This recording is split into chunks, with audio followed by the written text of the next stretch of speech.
Types of things. You've had an amazing success story with Bridgewater. You started the company in your kitchen, I believe.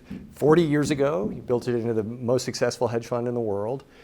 When you started, how did you learn to invest? And how did your investment strategy change over time? Well, I learned from my mistakes.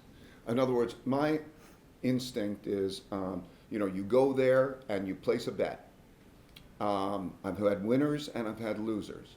And what I did, every time I made a mistake, they became painful mistakes, but with time, I realized that reflecting on those mistakes would give me gems. What I would do is I'd say, why did I make that mistake? And I would learn from that mistake.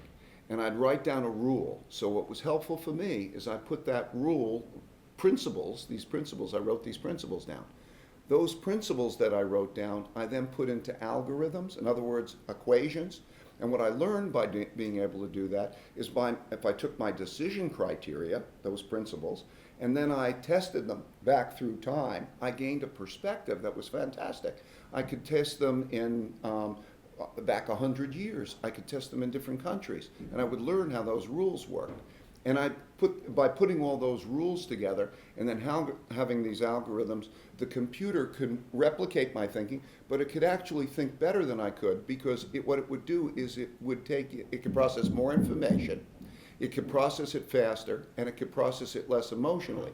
So it was like having a GPS that was next to me while I was also making my decisions, like you're driving in a car and you have both operating. And to have that next to me was, invaluable. It would learn, I would learn, and together we built that.